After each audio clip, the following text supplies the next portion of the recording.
Guys another to my new blog. আর আজকের blog হচ্ছে আমরা বানাবো ফ্রাইড রাইস। তো চলে এসেছে শীতকাল মানে খাওয়া দাওয়া আর খুব মজা আনন্দ পিকনিক। তো আমরা পিকনিক বানাচ্ছি না, আজকে আমরা ঘরে খাওয়ার জন্য বানাচ্ছি ফ্রাইড রাইস। তো ফ্রাইড রাইস বানানোর জন্য প্রথমেই যেটা করবে, তো তার জন্য আমার চ্যানেলটা সাবস্ক্রাইব করে নাও, লাইক করে নাও, কমেন্ট করে জানিও কেমন লেগেছে তোমাদের ভিডিও, অবশ্যই কমেন্টে জানিও। তো প্রথমে আমরা এক হাঁড়িতে গরম জল করে নেবো। গরম জলের মধ্যে আমরা দিয়ে দেবো একটু নুন, সাদা তেল আর গোটা গরম মশলা। তার মধ্যে দিয়ে দেবো 4 কাপ পরিমাণ ভিজিয়ে রাখা চালটাকে খুব ভালো করে ধুয়ে দিয়ে দেবো। তো আমি নিয়েছিলাম ইন্ডিয়া গেট চাল, তোমরা চাইলে বাসমতি চাল নিতে পারো। আর বাসমতি চালও খুব সুন্দর ফ্রাইড রাইস হয়। তো প্রথমে ফ্রাইড রাইস করার জন্য কড়াই নিয়ে নেবো সাদা তেল, আর তেলের মধ্যে প্রথমেই যেটা কাজুটা ভেজে নেবো খুব ভালো করে। তারপর আমরা বাদাম ভেজে নেবো। বাদামটা হাফ ফ্রাই হলে তার মধ্যে দিয়ে দেবো কিশমিশটা খুব ভাজবো না, একটু ভেজেই তুলে নেবো। তাছাড়া কিশমিশ যদি খুব ভেজে নিই তাহলে কিশমিশটা পড়ে যাবে, খুব ভালো লাগবে না।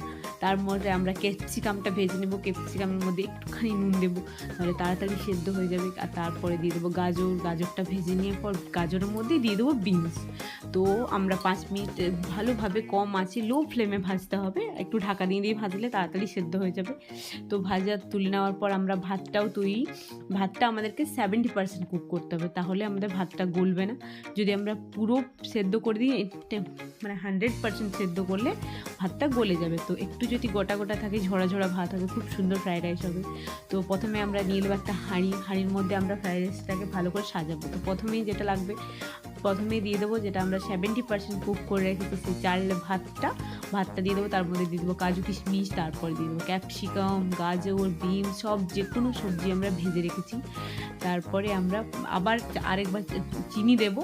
চিনিটা আমি 4 কাপ পরিমাণ চালে 1 কাপ পরিমাণ চিনি দিয়েছি। তোমরা চাইলে মিষ্টিটা কম বেশি করতেই পারো, নুনটা নিজের পছন্দের মতো দিতে পারো। আমি নুন দিয়েছি একটুখানি, আর 1 চামচ দিয়েছি ঘিটা তোমরা গলায়ও দিতে পারো। আমি শীতের দিনে ঘি বসে গেছে তাই আমি এরকমই দিয়ে দিয়েছি, গরম ভাতে দিয়ে দিয়েছি, তাই ঘিটা এমনি গলে যাবে ভাতের সাথে। তো তারপর আমি আবার দিয়ে দিয়েছি আরেকটা ভাতের লেয়ার। তার মধ্যে আমি 4 লেয়ার বানিয়েছি, কারণ আমি একবারে হয়নি। তো সবজিগুলো মিশাতে খুব সহজ হয়, খুব তাড়াতাড়ি মিশে যায়, তার জন্য একটু একটু করে ভাত দিয়ে তারপরে একটু একটু করে সবজিগুলো দিতে হবে, তাহলে খুব সুন্দর মিশে যাবে। তো চলো দেখি কিভাবে বানাই। তো প্রায় আমাদের তৈরির দিকে। তো যতবার আমরা ভাত দেবো একটু একটু করে চিনিটা দিলে তাহলে আমাদের ভাতের সাথে চিনিটা মিক্স হয়ে যাবে, আলাদা করে চিনিটা গুঁড়ো করার দরকার হবে না।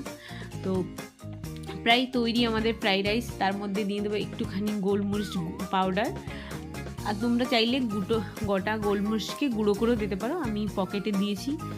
তো প্রায় তৈরি আমাদের ফ্রাইড রাইস। ভালো করে তারপর মিশিয়ে নিতে হবে, ফ্রাইড রাইসটাকে মিশিয়ে নিয়েছিলাম। তারপরে প্রপার একদম তৈরি হয়ে গেছে আমাদের ফ্রাইড রাইস। খেতেও খুব সুস্বাদু হয়েছিল, বানানো একদম হেলদি অ্যান্ড টেস্টি হয়েছে, কোনো ভেজাল মশলা নেই, কোনো পকেট নেই, অ্যান্ড এটা আমরা একদম ঘরে হেলদিভাবে বানিয়েছি। তো তোমরাও একবার বানিয়ে খেও, অবশ্যই খুব সুস্বাদু হয়েছিল, অবশ্যই বানিয়ে দেখো কেমন হয়েছিল।